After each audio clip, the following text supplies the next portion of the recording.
that same line, anybody that can pick our climate action plan, which we have rolled onto our medium-term development plans and find space in our annual action plans year on year. And it is based on that with the magnanimity of the past mayors, other development partners, such as the Bloomberg Philanthropies, came to assist us to be able to track on that path of circular model of managing waste. And last year, we had a similar exercise, which was the phase 1 of this particular project. And it was targeting the youth from ages 18 to 24. And that is for a purpose. Because unlike the usual thinking that we think that the environment and its resources, the ecosystem, the waters, the air, and everything we inherited from our forefathers, that is not it. I'm telling us, all of us here today, that rather we are borrowing the use of the environment, the vegetation, the land, the water, and everything that we are using in the ecosystem. We are borrowing it from the generations yet unborn. It's deep. The issues about climate change has everything to do with the youth. And so it's not that when we limit the age, we are cutting off those above that age not to participate. You can give your ideas and support to the youth, and then together we nurture it. So today we are gathered here. You will listen to the scope, what is expected of you to get innovative ideas. But central to that is your ideas should fit into our climate action plan as a city, so that you can be selected when you are successful, and then you implement your innovative program. Official launch of the phase 2 of the Youth Climate Action Fund. A groundbreaking initiative that places power of change directly into the hands of the young people. The launch is more than just a ceremony. It's a clarion call. A call for a collective action. A call for leadership at all levels. And most importantly, a call for bold and immediate steps to address the climate crisis that confront each and every one of us. We are living in a time of great environmental uncertainty. Climate change is no longer a future problem. It is our present reality. Rising sea levels, unpredictable weather patterns, drought, floods, and food insecurity are issues affecting our lives, our livelihood, and our future. But as we confront this crisis, let us remember an African proverb. When the roots of the tree begins to decay, it spreads death to its branches. This reminds us that if we neglect the foundation of our environment, everything else, that is our health, economy, and our communities, we will all suffer that fate. The Youth Climate Action Fund is a response to this. It empowers our youth to take innovative actions to protect the roots of our society. That is the land, the air, the water, and the ecosystem that sustain us.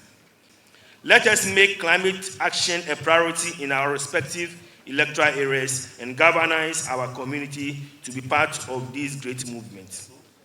To our revered chiefs, you hold a heritage in our land.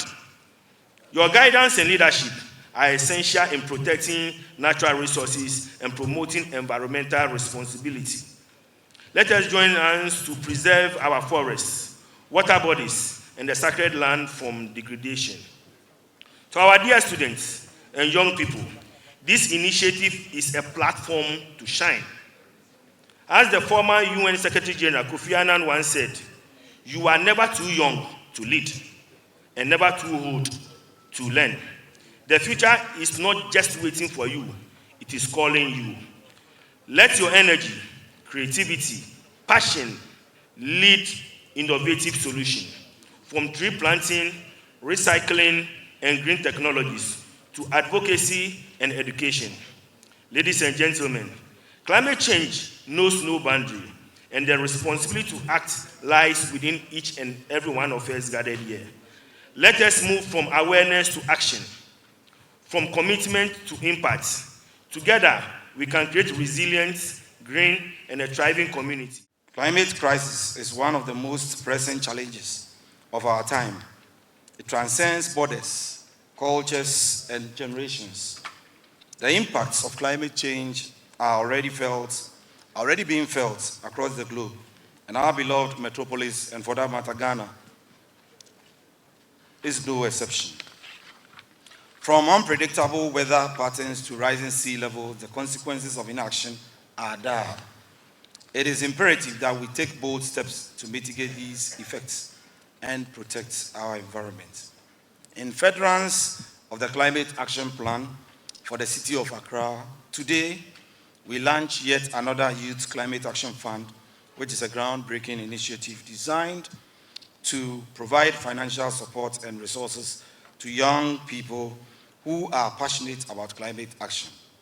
This fund is a recognition of the vital role that the youth play in addressing climate change.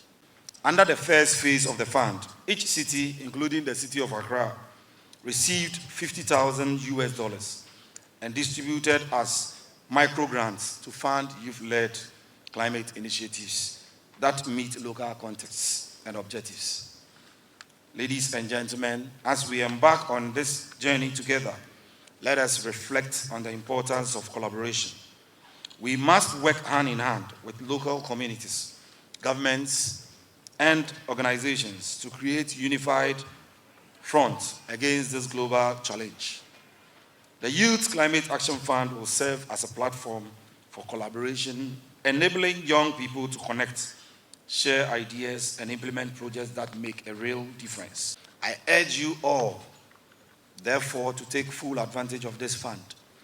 Whether you are interested in renewable energy projects, conservation efforts, or educational campaigns, your ideas are all welcome. This is your opportunity to transform your passion into action. The fund is here to support you, but it is your vision and drive that will ultimately lead the process. As we move forward, let us also celebrate the achievements of young activists around the world. From the streets of Accra to the halls of the United Nations, young people are leading the charge for change. You have the power to influence policies, inspire your peers, and create a ripple effect that reaches far beyond our borders. To this end, Nime, Name, distinguished ladies and gentlemen, I wish to express my profound gratitude to Bloomberg Philanthropies, all the partners and stakeholders who have contributed to the establishment of the Youth Climate Action Fund. Your support is invaluable, and together we can create a brighter and more sustainable future for all. On this note, I declare the phase 2 of the Youth Climate Action Fund for the city of Accra duly launched. Thank you all. Empowered, and then we will encourage them, and then we will look for more development partners to assist the very, very good projects that will emanate from it, and then they will be assisted to scale them up into pilots, into other bigger projects that will go forward to give a lasting solution to our waste management and sanitation. Phase 1, you realized that we were targeting 10 youth groups, but we managed to get 12 youth groups to participate. And some of the innovations they came up with was very brilliant. If you go to St. Mary's Senior Secondary School now, you will see a biodigester there that they can use their food waste that they generate from their kitchen to produce biogas, and then they tap the biogas back into the kitchen so that they reduce the quantity of LPG gas they will go and then buy. At the same time, the organic waste is not channeled into the main waste stream to be sent to the landfill. And so you can look at the carbon that we are saving in that particular regard. So these projects can be scaled up into bigger communities where, for instance, if I ask you during Christmas and Easter, when you kill a fowl or a sheep or goat, how do you manage the intestines that you don't need? You put it in the bin. It will be in the bin, flies will be hovering over it for about 3 days. If the waste company doesn't come for it, you can't even stay in the house. But if you have such a biodigester, you just drop everything to it. No smell, no scent, nothing, but you produce methane gas out of that. Just like we have demonstrated with our restaurant. If you go to AMA restaurant right now, you see food residue being turned into biogas for the support of domestic cooking. The ages between 15 and 24 years, but at the same time, they can target the elderly ones who are into various disciplines, so that they nurture them into bigger ideas so that they can improve upon whatever projects. Like we said, the main criteria here is for you to develop a solution around the Accra Climate Action Plan. And this is available online. So you go through the Climate Action Plan thoroughly, and anything that you do must be geared towards the Accra Climate Action Plan. And that is where, when the panel of evaluators meet, they will look at coming out with whose is best and whose is best. A big honor for me to be here. I'm still in the Ghana man spirit. I'm wearing my pete, fugu and African wear until the end of the month. But the purpose for this event was that AMA and Bloomberg, they are partnering to encourage young people to be interested in climate innovation, to come up with ideas and strategies that can lower the climate change problem or the global warming problem. And so I was invited to, as a guest of honor, and